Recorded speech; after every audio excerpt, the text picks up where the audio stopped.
headline. The headline is, "Are more adults coming into the Catholic Church?" I'm paraphrasing because I don't have it in front of me at the moment. But what he did was he just showed you the numbers.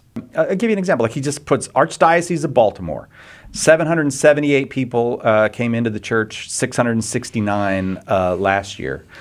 Some of them are wildly impressive. Vancouver, I know it's not in That's America, the one I wanted to get doubled. to. Go ahead. Can you just read what it says there on the Vancouver? I don't have it in front of me. I just remember that they doubled. But they doubled, and last year was a record. It was 350 last year. That was a record. They had never had that many, and they doubled it. I think they have 720 this year. Yeah. And so I looked up Vancouver's population. They have like 760,000 people. So you keep this going for another 10 years or so, and you're going to have a fully Catholic Vancouver. I feel like I've noticed this just at my own parish, that the RCIA classes seem a little bit larger. Well, Darren was reminding me this morning that we've noticed it on the program. That we had a conversation, probably 6 months ago, Darren, something like that, that how many people call now and go, "I'm in the RCIA or OCIA." Yeah, we should get that. Do we have an answer to that question, by the way? The percentage? No, whether it's OCIA or RCIA. No, I think this is probably what's causing the uptick. People were delaying because they said, I'm not ready for a rite, but if it's an ordo, I'll do come that. in. I'm on my way. I'm assuming that was the last hurdle for a lot of people. No, so I think glad we solved that. RCIA, OCIA, it's one of those things where as a Catholic, you just have to accept some mysteries. It's mysterious, and you just have to accept that. Yeah, I mean, do you want to focus on the positive or the negative here? What positive? Let's start with the positive. Let's just try it for a minute, Joe. See how it goes. This is a sign that in the midst of all of the bleak news and everything else, that not only are people still converting to Catholicism, but that this rate by all measures appears to be going up. And this is a great sign that the people who are, the prophets of despair are too excessive in their harshness and in their condemnation of everything going on in the church. Yeah, I think that there's someone that we can point to almost 50 years ago in the sort of post-conciliar catechetical desert. Who made a decision to found an apostolate called Catholic Answers, and I'm speaking of Carl Keating. Carl Keating, yeah. And when I mention him here, I don't simply mean the legacy of Catholic Answers, which has expanded dramatically since his day there, leafleting the windshields of the Baptist parking lot, but all of the other lay apostolates that have borne fruit in the wake of that decision that Carl made to step out of the boat in faith. And it is all of these, not just Catholic Answers, but all of them, EWTN, Augustine Institute. There's so many that I think are responsible. Yeah. It has actually been what John Paul called for in a new evangelization, Pope St. John Paul II, and although there he's specifically speaking of the catechizing of the sacramentalized, nonetheless, there has been an effect here where the laity have responded to this call in a way that I think is unique in human history, certainly in the history of the church, and it's beginning to bear some fruit. That is a beautiful analysis. I think you nailed it. I think that's exactly what has happened. Shall we go to the next topic then? Because I don't think Joe's No, because Joe and I need to get in the video when Luke cuts this up and puts it on YouTube. But Joe, go ahead. Well, I was just going to kind of caveat all of our joy. Just for the sake of truth. I told you, save it for the second hour.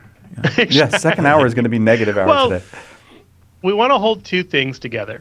There are more people leaving the church than coming into the church by a wide margin. Yes. This is a very bad trend. And so what we should see is not, look, we're exploding, we're bursting at the seams, but the hemorrhaging is slowing seemingly, hopefully. Although we're still looking at two different numbers. I mean, if you want to think about it almost like a balance sheet, I know it's a little bit gross as an analogy, you can say, okay, well, profits are up over here, but are the losses worse among, cradle Catholics? Only if you can kind of compare those numbers. Like, what's that trajectory looking like? Can you have a sort of balanced view of the overall picture? But I think the solution there is just, okay, well, we're not going to try to solve the overall picture right now. We can say something is clearly going well in terms of outreach to non-Catholics, an area where Catholics have not always been great about, reaching out to non-Catholics and converting and doing all of the things Jesus calls us to do. And so there are definitely green shoots, even if there are still some downward, trajectories elsewhere. I think Joe's comments here merit some more consideration. I agree with everything he said, because this is a measure of specifically non-Catholic coming into the Catholic Church. Right. And the other measure that Joe mentioned is people who are already in the Catholic Church leaving it, or at least discontinuing their active participation therein. So what are the principal means of outreach to non-Catholics? And these are things that, to me, exist, as I said before, because of the efforts of laity. Because absolutely. If the USCCB has a formal and effective program of outreach to non-Catholics, I'm not aware of it. Or if the San Diego Diocese does. But I do know that Catholic Answers and all these other institutions, I don't mean to keep tooting our horn, though I believe a lot of great work has been done by the cooperation of the Holy Spirit by the staff of Catholic Answers. But this is the effect of the faithfulness of the laity working in the apostolate. But I want to suggest three. Sorry, go ahead, Si. I appreciate that, Joe, because I want to say something that I not to correct anything that you just said, but to avoid an error that I think a listener might make here and there. There is not a competition between the laity and the clergy in this regard. 100%. And you're totally right. And I'm not suggesting that. And I want to give an example. I can't forgive people's sins. There's not going to be. You need to work on that. There's especially Joe's. See, that's why he gets in the videos and we don't. Especially knock it off, Joe. Yeah. Well, let me give you an example. I'll be in that video because I set him up there. That was a softball. That's how you get in there. 7 times, 77 times. So, we go out and it's a great privilege to get to go. And I know you both get to do them. You go to the gala for the local Catholic radio network or the Catholic radio station. Yes. Just a week ago, I'm in Minnesota they're doing one for Real Presence Radio in Duluth, Minnesota. 2 bishops, tons of priests come to the gala. The bishops are, they don't just get up and say, bless everybody in some perfunctory way, but they talk about how this is what we need to be doing. They ask people to give their money. So there's this partnership between bishops and laity in these things. And Minnesota, by the way, is having a total moment. Is it really? Now. Like I didn't know that. The Upper Midwest, you've got Father Mike Schmitz, you've got Bishop Cousins, you've got Bishop Hebda, Barron. Archbishop Hebda. When you think about I was there. There's so Kellett. much stuff going up in the tundra north. And you're just like, how can anything good come from Minnesota? And apparently, at least good bishops can go there. That there. is not the Bible quote. Can anything good come from Minnesota? That's close. It's not even close at all. Minnesota's the Nazareth of America. No, is it really? No, actually, Detroit would be the Nazareth of America. But you go to Real Presence Radio or Iowa Catholic Radio or Spirit Catholic Radio or Guadalupe. I hesitate to mention them because there's so many people doing amazing work.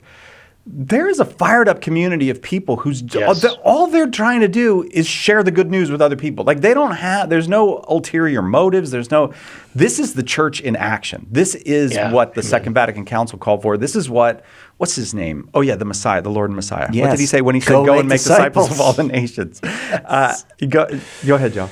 Yeah, well, I was just piggybacking on that. What I was going to say is you think of it as 3 forces working together.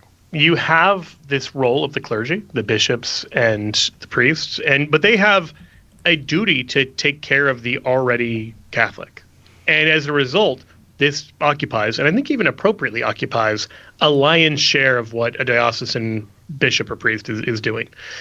The second factor are going to be ordinary lay people. And we are commissioned explicitly by Pope John Paul II to go and make disciples. If it wasn't enough that Jesus told you to, John Paul II and Christi Fideli Laity says you go to the laity, that it's not enough to just trust Father's going to do it. Right. Because Father realistically can't do it. And the challenge I always give people when I'm speaking at events and talking about this theme is I say, okay, by show of hands, how many of you have a friend or loved one who is not Catholic, who you know well? And everyone's hand shoots up. And then I say, okay, by show of hands, how many of them are close friends with a priest? And unless it's a priest who has his hand up in the first place, everybody's hand goes down. And then I say, okay, but think about this. Who do they know who is an on-fire Catholic? And it's like, well, it's you. So at the Last Judgment, if they didn't accept Christ, if they didn't become Catholic, it's not Father's fault. He's not going to be the one standing in account for that. Yep. I'll let you fill in the blank. That's kind of how I present it, because we can so easily slip into a very convenient clericalism where it's somebody else's job. We complain about this with government, people expecting the government to do things they should be doing themselves. We do that as Catholics when it comes to the clergy. And we've been sent to be spiritual entrepreneurs, if you want to use a cheesy kind of economic term. And then, the third piece, just to make sure it's out there. So that second piece is everybody. You don't have to be particularly gifted. You don't have to be great at theology. You don't have to be great at apologetics. Love people. Share how Jesus has touched your life. Do that.